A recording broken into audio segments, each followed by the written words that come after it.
ठीक मेरे पैरों के नीचे देखिए। नहीं, यह एआई नहीं है। मैं कंबोडिया में एक दूर दराज की चट्टान पर बिल्कुल नंगी चट्टानी सतह पर खड़ा हूँ। ठोस पत्थर में सीधे नीचे जाने वाले इस गोल छेद को देखिए। एक पल के लिए खुद से सच कहिए, क्या हवा, बारिश और समय मिलकर ठोस ग्रेनाइट में इस तरह का एकदम सही बनावट वाला सीधा शाफ्ट बना सकते हैं? यहाँ कोई साइनबोर्ड नहीं है, कोई पर्यटक नहीं है और कोई आधिकारिक जानकारी भी नहीं है। स्थानीय परंपरा इसे पवित्र मानती है और कहती है कि यह हजारों सालों से यहाँ है। प्राचीन ग्रंथों में नागू का लगातार जिक्र मिलता है। ये पूजनीय और सरीसृप जैसे प्राणी हैं जो पहाड़ों और नदियों के नीचे विशाल भूमिगत लोकों में रहते हैं। क्या यह उस जमीन के नीचे की दुनिया में सीधे जाने का रास्ता है? मैं अभी नीचे जा रहा हूँ। जैसे ही मेरे पैर तल को छूते हैं, कोई चीज सीधे मेरी छाती पर आकर लगती है। मैं उसकी वजह से गिर जाता हूँ। यह एक जोरदार और अचानक लगा मुक्का है, जैसे किसी ने बिना इजाजत उनके घर में घुसने पर मेरी छाती पर मुक्का मारा हो। मेरे डाउजिंग रॉड्स को देखो। जैसे ही मैं उन्हें इस चैम्बर के अंदर ऊपर उठाता हूँ, उसे देखिए, वे तुरंत क्रॉस हो जाते हैं। जब मैं इस जगह पर घूमता हूँ तो रॉड्स खींचती और घूमती रहती है। क्या यह इलेक्ट्रोमैग्नेटिक इंटरफेरेंस या जमीन के नीचे का पानी है, या फिर पुराने समय के बनाने वालों ने एनर्जी फील्ड की गतिशीलता को बदलने के लिए जानबूझकर इस कमरे को ऐसा आकार दिया था? यहाँ जो कुछ भी हो रहा है, हवा में एक अलग ही ऊर्जा महसूस हो रही है। ये सिर्फ एक खाली गुफा नहीं है, ये किसी प्राचीन, बंद और आध्यात्मिक ध्वनि कक्ष, अकूस्टिक स्पिरिचुअल चेम्बर जैसी लगती है। अब आइए इन दीवारों को ध्यान से देखें। अंधेरा हो रहा है, शायद मुझे टॉर्च की जरूरत है। क्या आपने देखा कि क्या गायब है? प्राचीन कंबोडियाई लोगों ने लगभग हर पवित्र स्थल को बारीक नक्काशी, देवी देवताओं की आकृतियों और शिलालेखों से सजाया था। लेकिन इस जमीन के नीचे बने वॉल्ट के चारों ओर देखिए। यहाँ कोई मूर्तियां नहीं है, कोई नक्काशी नहीं, कोई उभरी हुई कलाकारी नहीं। ये पूरी तरह से और कुछ अजीब ढंग से सादा है। किसी दूर दराज की चट्टान के अंदर ठोस आधार चट्टान को खोदने की इतनी बड़ी मेहनत क्यों की गई, जब आखिर में उसे बिल्कुल खाली ही छोड़ देना था? क्या इसे साउंड की क्वालिटी बेहतर बनाने के लिए सादा छोड़ा गया था? क्या इस जगह को लोगों की नजरों से छिपाकर रखने के लिए डिजाइन किया गया था?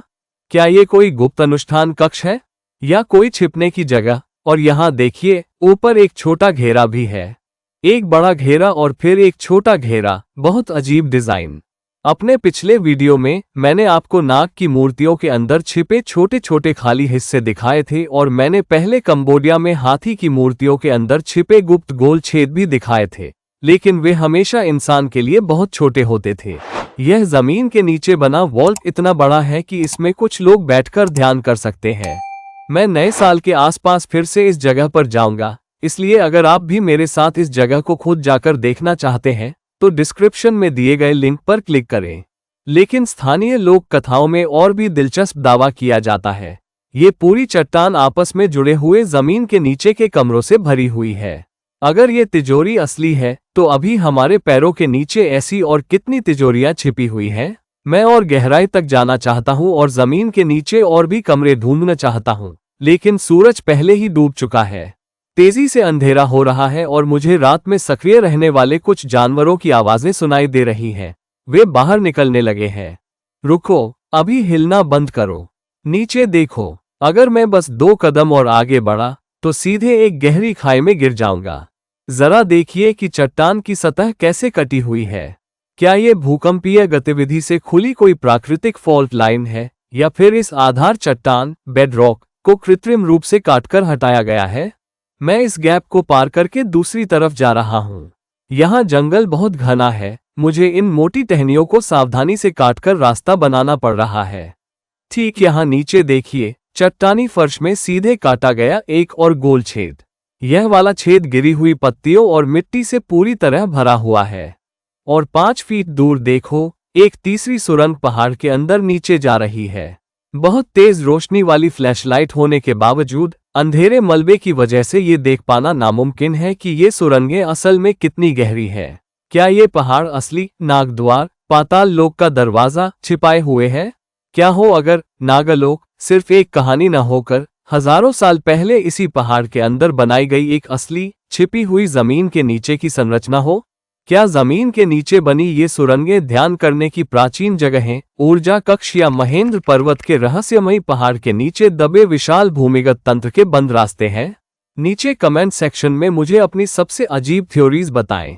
वैसे मैंने आज ही सिर्फ मेंबर्स के लिए एक खास वीडियो रिलीज किया है।